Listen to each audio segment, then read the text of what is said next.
Pinuna ng China ang pagbisita ng isang aircraft carrier ng Amerika sa bansa kung saan nagbabala ang China na ang hakbang ay maaaring magpalala ng regional confrontation at mag-trigger sa mga kalapit na bansa. Pinapalakas daw umano nito ang loob ng Pilipinas para sa mga susunod na labanan. Alamin ang buong detalye mamaya. At sa ibang balita, sa patuloy na pagsisikap ng bansa na makakuha ng mga multi-role fighter jets, sinabi ng Department of National Defense na plano rin ng bansa na isama sa pagkuha ang AWACS aircraft. Kaya't para malaman ang buong detalye ay tumutok at makinig na mabuti.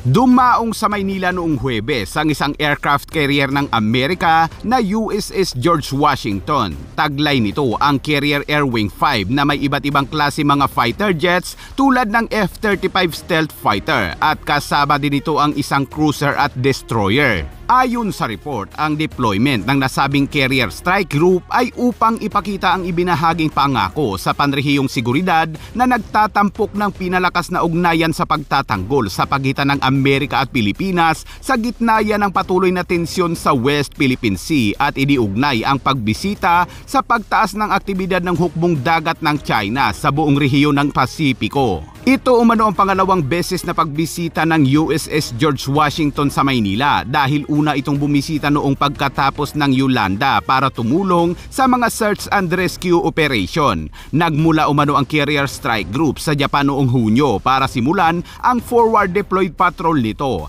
Ang deployment ay bahagi ng summer patrol mission nito sa Indo-Pacific. Ngunit ang pagdating ng mga barkong ito ng Amerika sa bansa ay kinabahala naman ng China kung saan nagbabala ang China na ang hakbang ay maaaring magpalala ng regional confrontation at mag-trigger sa mga kalapit na bansa.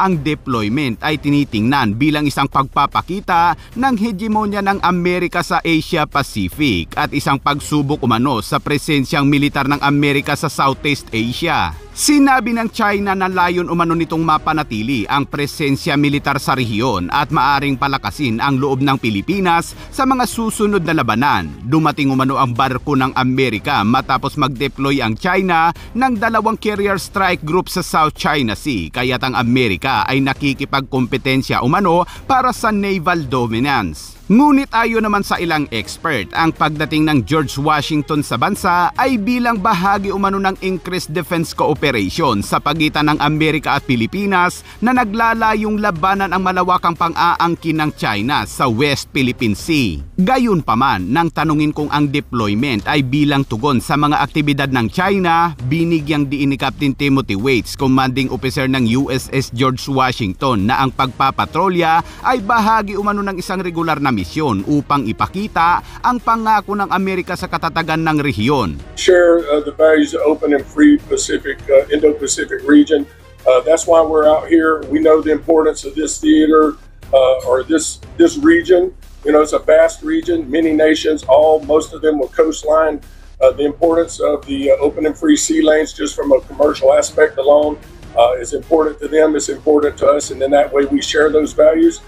So that our being out here and the patrols we go on to show that commitment to those shared values of the free and open Indo-Pacific region. At sa ibang balita naman mga kabayan, ang gobyerno ng Pilipinas ay hindi lamang hinahabol na makakuha ng mga multi-role fighter jets, ngunit tinitingnan din ang pagsama ng AWACS o Early Warning and Control System aircraft sa defense arsenal nito upang makabuo ng mas may kakayahang air deterrence forces. Ang AWACS ay isang sopistikadong mobile, long-range radar surveillance at control system. Nagbibigay ito ng komprehensibong view ng airspace at nagbibigay daan para sa pagtuklas at pagsubaybay sa mga sasakyang panghimpapawid.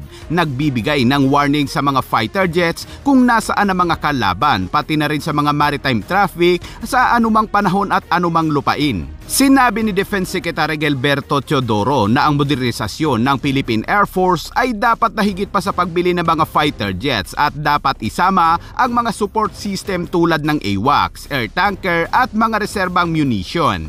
A lot of countries have experienced the fact that they are realizing that they need AWACS, notwithstanding the fact that their satellite capability is not enough. We need tankers and we need sustainment.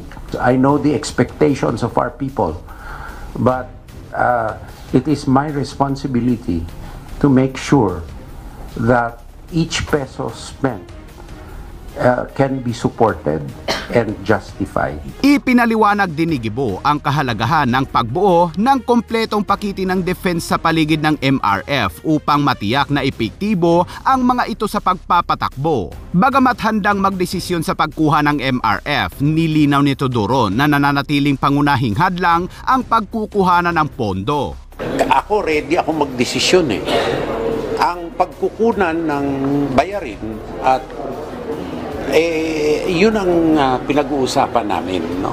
It is easy to buy and make the first tranche. However, what we do not want is to buy, have orders, have deliveries, and not being able to use them to their optimal, for their optimal use, and just have them flying air shows. That we will not countenance. Habang umaasa ang taong bayan sa inyo, kayo naman ay may maaasahan sa administrasyong ito. Bilang inyong Commander-in-Chief, titiyakin kong buo at tapat ang suporta at malasakit ko sa inyong lahat na Philippine Air Force. I say this with great pride. The Philippine Air Force is a force on its own right. It is credible, agile, essential to our country's aerospace defense.